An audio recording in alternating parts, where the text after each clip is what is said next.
Okay, working on redoing the bushings on these pedals. And this is the pedal box that I've removed. You can see how loose these are, how much play there is side to side in that, and then as well as the brake because the bushings are totally shot. So removal is pretty straightforward, but you do need to be a bit of a contortionist. So these are captive nuts that are welded on here. That's for your clutch master. That's where your brake booster goes through right there. And then there's a series of nuts, again, captive nuts up here. And there's bolts that go through the top of the bulkhead inside the engine that you just removed. This, basically the wiper mechanism is right up in here. So that's how you get to those. I've already removed most of the hardware.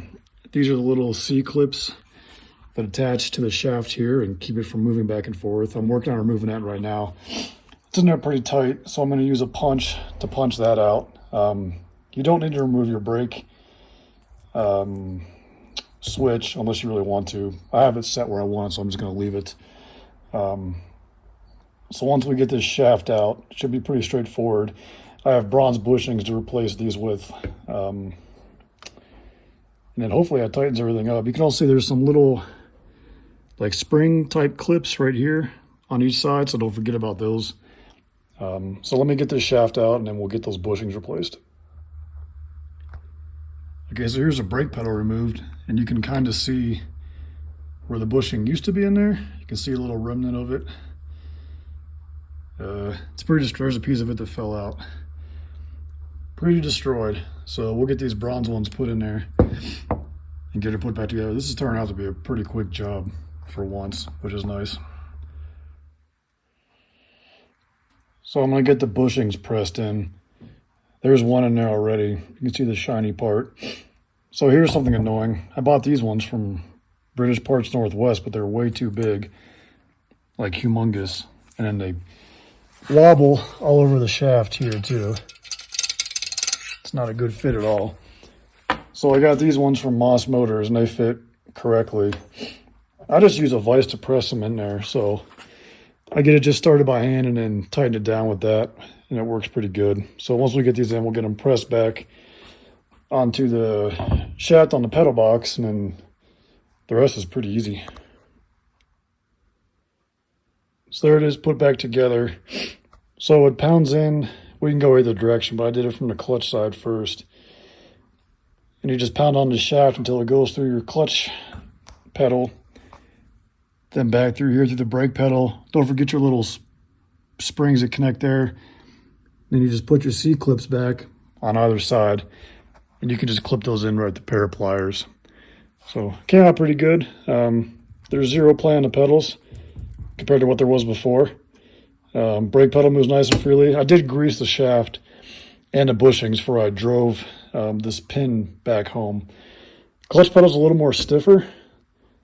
Part of it is because of that spring, but it has more resistance than the brake pedal did. I'm not quite sure why, but I think it'll be okay. Because the spring is pulling it back on its own.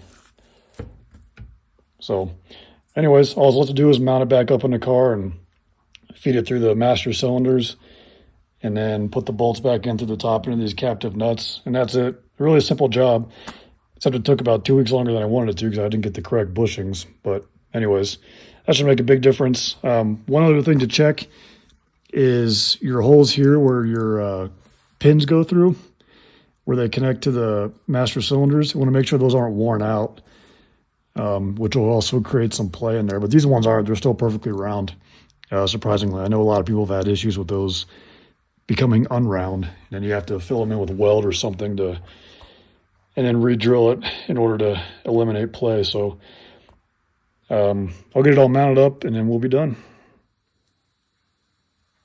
Okay, so what we got left to do is put the bolts in. So these are the ones I'm talking about right here. And you can see where they go through to the top of this bulkhead. There's a handful of them, and there's one hiding back there too. But that's it. And you just reconnect the bolts that go through the brake master cylinder there, and then feed your clutch master back through there. And it's got studs on it. If you're wondering what this piece of 2x4 is, it's currently holding the engine up while the transmission's out. So under the car, That's what it looks like. You can see I got two of the bolts for the master cylinder started. And there's where the clutch pedal goes and connections for the brake master. So, and that's it. And then those captive nuts just come through the bottom there. So once we get those tightened up, that's the job done. So thanks for watching. See ya. So here's a little tip for getting this last nut in, which is down here behind the washer motor, or windshield wiper motor, sorry. So you'll need a ratcheting spanner. But what I did is I put one hand in here to hold down the top of the nut, and then this ratchet goes underneath this and then back to there to get it tightened up. Otherwise, the only way to get that in there I could figure out is to remove the windshield wiper motor, which I didn't want to do. So that's a little tip for you. Otherwise, there's no way for me to get that in there. It's very difficult. There's just so little room. So anyways, little tip for you. See ya.